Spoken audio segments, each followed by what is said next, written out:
Welcome to Square Notes, the Sacred Music Podcast. Your chance to learn about the teachings of the Catholic Church on sacred music, both in theory and practice. Through interviews, discussions, and music, your hearts and minds will be lifted up and better understand what it means to sing the praise of His glory. And now, your hosts, Peter Carter and Dr. Jennifer Donaldson. Hello, listeners, and welcome to Square Notes, the Sacred Music Podcast. I'm Dr. Jennifer Donaldson, here with Peter Carter, and today we are interviewing Father Jude Orakwe, a Nigerian priest who has the wonderful challenge of educating Catholics about sacred music in the Archdiocese of Onitsha in Nigeria. We'll discuss the sacred music initiatives he has developed, his personal experiences of music and faith, and also some aspects of musical and liturgical inculturation. Thank you so much for joining us today, Father. Thank you, Jenny. You have a very busy schedule, and we're so delighted to have you here with us today. The reason you're busy is it seems that your Archbishop has entrusted to you many of the aspects of the development of sacred music in your Archdiocese of Onitsha in Nigeria. The program you're building to educate Catholics about sacred music is very impressive, both in its aims and in the curriculum you offer. You're the founder and director of the Shanahan Institute of Music for the Onitsha Archdiocese, which educates adults, as well as the founder and director of the George Handel Music Academy for Children in St. Joseph's Parish in Odoakpu Onitsha. Could you tell us about how the program started and what your goals for each of the programs are? Thank you so much, Jenny, for this question.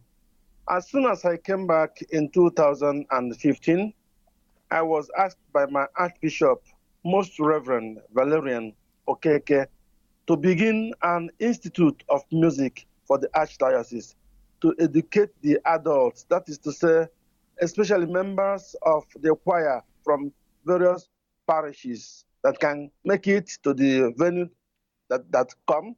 Then I was equally challenged by the priests with whom I lived in the rectory at Oda to give a new look to the musical life of the parish, which eventually gave birth to the George Handel Music Academy.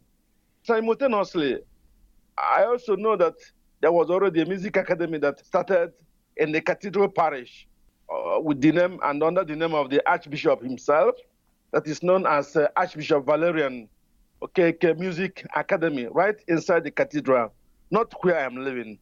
So it was clear to me that the decision to start a music academy in our parish of St. Joseph, some few minutes away from the cathedral, was a step in the direction. The main goal for the Archdiocesan Institute, that is Shanahan Institute, is to impart upon the members of the choir and the adult music ministers in our various parishes, the three things that was demanded by Vatican II, especially as seen in Music and Sacrament number 24, that is to say, musical formation, spiritual formation, and the liturgical formation. Maybe I will elaborate on that later on. But then, for the kids, my experience because I did ethnomusicology in Indiana University for my doctorate, and then also did music education for my minor. So I was very passionate, honing directly into what I gained from my study in the field of music education. I was very eager to transfer my finding and make the young kids benefit from it, especially as it will concern their spiritual life, as it concern their academic progress, and then also, necessarily, of course, the music expertise. That is the major goal. Father, what would you say are the spiritual lessons that your students would learn connected with teaching them sacred music? Their spiritual lessons of how to pray through music and the liturgy and what that means for them. At the level of the Institute of Music, like I said, the Shanahan Institute of Music, our main aim is to realize the ideals of Vatican II concerning the formation of church musicians, as I already mentioned before. Now, students are seeing that coming to worship is not just about, because one of the problems that we had after Vatican II was this problem of mutual entertainment, which Cardinal Arinze will usually describe as horizontalism. So they saw that in the liturgy is not about coming to entertain each other, but it is about putting up a sacred music, a form of sacred music, not just any kind of religious music, but a sacred music that will create a situation of what in Latin we say is surusum corda, that is lifting up people's heart to the worship of God in such a way that their service in the church will lead to the glory of God and for the sanctification of themselves and also the people they are ministering to through sacred music. So in the institute, for example, we give them liturgy classes and then we give them musical formation to be able to achieve these aims that I have already mentioned. Then on the part of the kids, we also try to tell them that we emphasize holiness. Like I tell the kids that music should be able to lead them to holiness and then vice versa, and then lead them to whatever, any goal they were able to put for themselves in future for their growth, their integral growth. Yeah, I really love that because, not only are you teaching them to sing and to experience sacred music, but you're teaching them to have that experience of surusum corda, of lifting up their hearts. So they know how to lift up their hearts through the music that they're learning, that they're experiencing. So that's really beautiful. Yeah. You mentioned, again, these two aspects of formation, Father, the spiritual formation and the musical formation. But could you tell us a little bit more about what the actual coursework looks like in each of the programs? And are there certificates or degrees that you're offering? With regard to the Shanahan Institute of Music, Sacred Music, we divided it in two. We have the first year, which is called the propedeutic year, during which the students are taught solfege. They also engage in choral rehearsal, and we also give them some theory, basic theory of music, and then fundamentals of Gregorian chant. Then they also do some studies on basic keyboard study. Then they study Latin and liturgical musicology. When they complete the propedeutic year, they go into what we call it the diploma year. And the courses that are taken for diploma are choral ensemble, harmony and counterpoint, Gregorian semiology, piano study, history of music, liturgical musicology, African music, and then they have to have a choice instrument. Then we do some bit of music informatics, ethnomusicology, and general musicianship. So our target, like I said, is to award them some diploma at the end so that they will be able to teach in the secondary schools because we really lack teachers in the secondary schools. And this will be so, especially if the graduate has already attended some previous university or higher education. And also, on the other hand, this institute will serve as a preparatory ground for students gaining admission to our local universities to study music. Like I know that two of them are already now, who were my students before, are now in the local university seeking for their degree. And one person is about to enter also.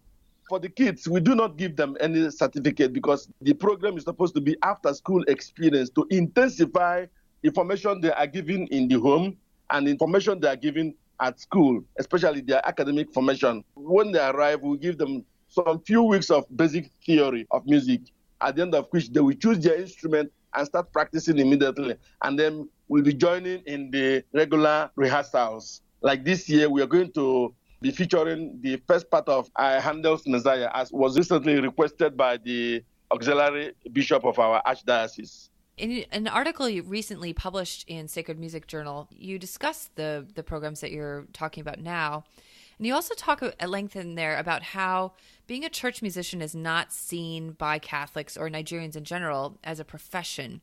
Could you tell us about some of the challenges that you faced in helping to educate adults and children as a result of this view that maybe music is just something that someone should do as a pastime and one shouldn't devote themselves to it? Thank you so much. You have already done the analysis yourself. But like I said in that article, it has to do with the original Igbo culture, in which music is seen as something you can enjoy. And you know that mainline African traditional music has to do much with mastering of the basic rhythm of most percussive instruments. And as Igbo people, we do not see anything special about it. So every person can and indeed should be able to do it. So why make a profession out of it? Igbo people were very eager to progress in the social ladder, especially through education. But there was not really much of music education, I must say.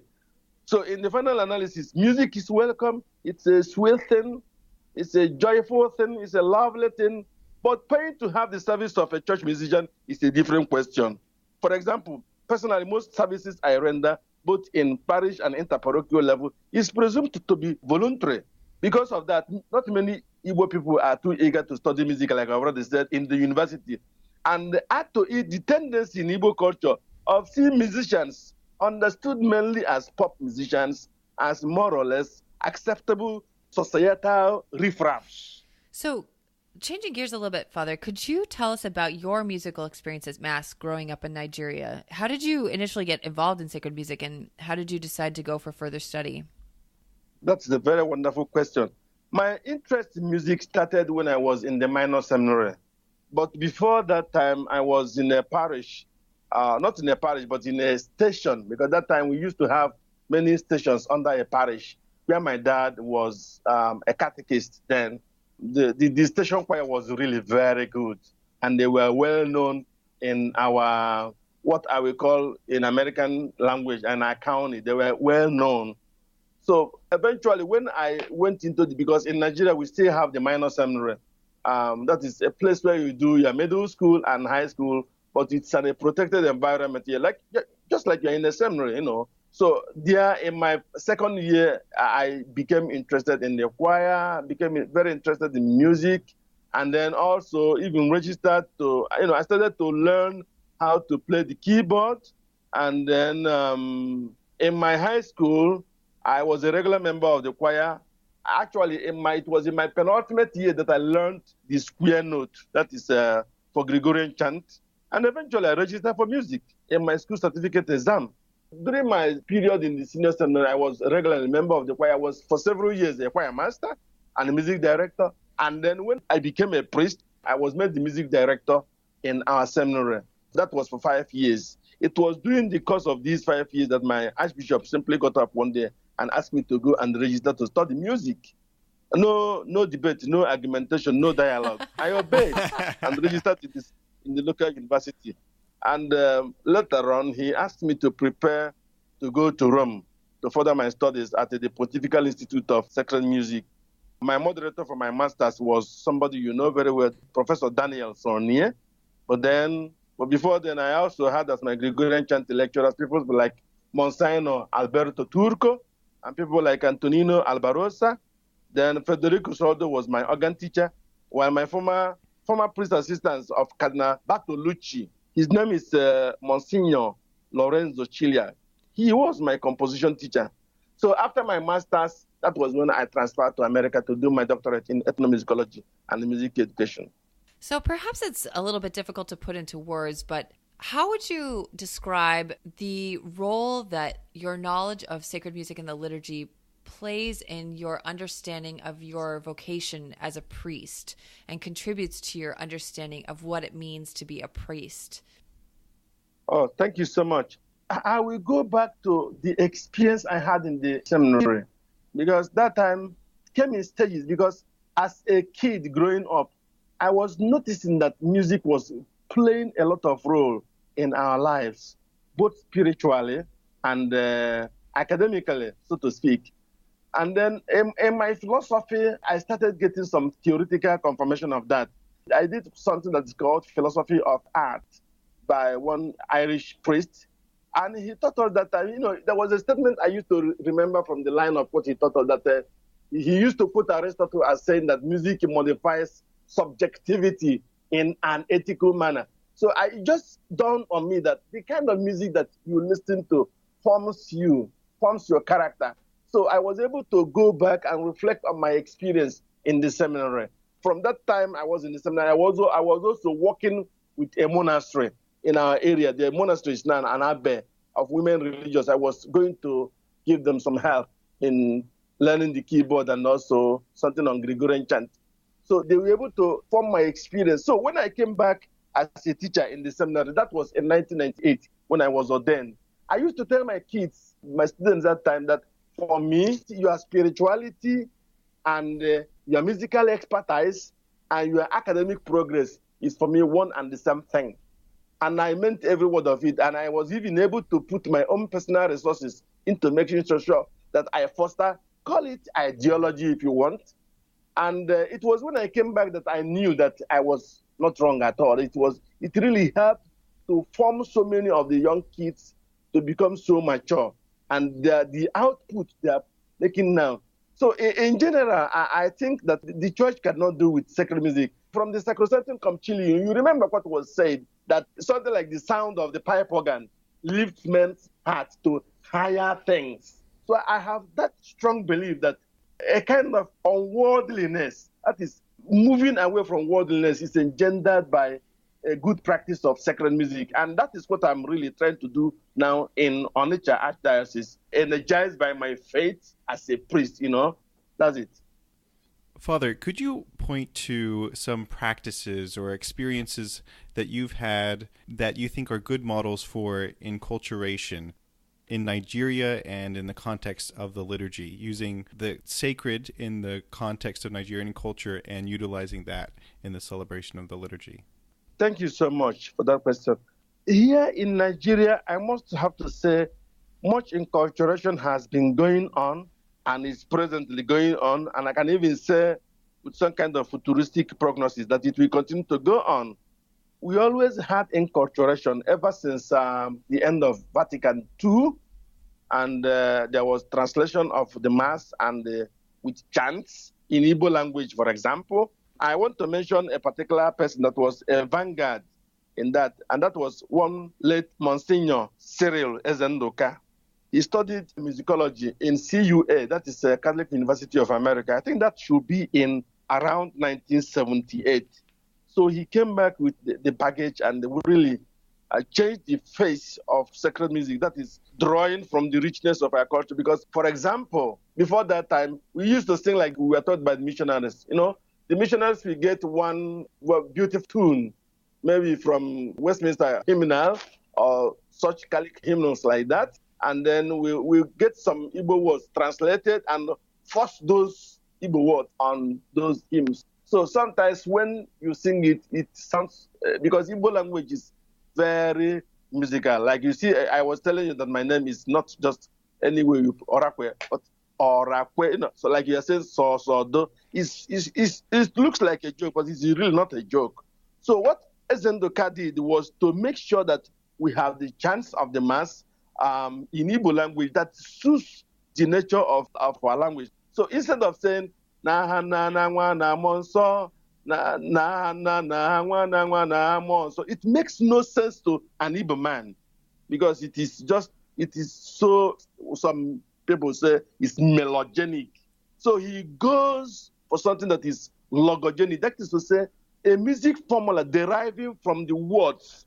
So he will say na ha na na nwa na monso, that is to say in the name of the Father and of the Son and of the Holy Spirit. So we had that. But presently also, like I said, it has been ongoing and it is still going on.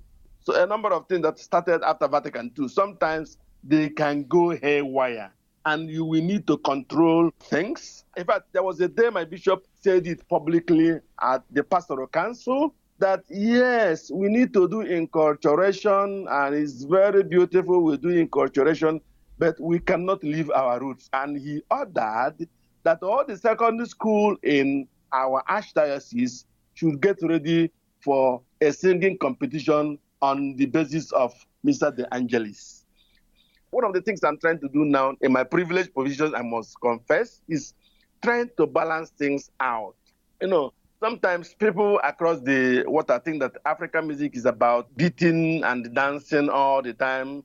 And sometimes our people key into that narrative. We try to tell them, no, the liturgy is about worship of the Father through our Lord Jesus Christ. It's not just coming to seek for some bit of entertainment and all, and then you go for something that is banal, non-artistic, just to make it the so-called active participation. So sometimes you end up in what one priest described as that it is not liturgical active participation, but liturgical hyperactivity. So that is one of the things that we are trying to, is a major challenge. So using what I will call Ratzingerian jargon, we are also here engaged in what we call a reform of the reform. So as we do the inculturation, let us get the inculturation in a holistic picture, the bigger picture, not just inculturation as a way of isolating ourselves from other parts of the Catholic world.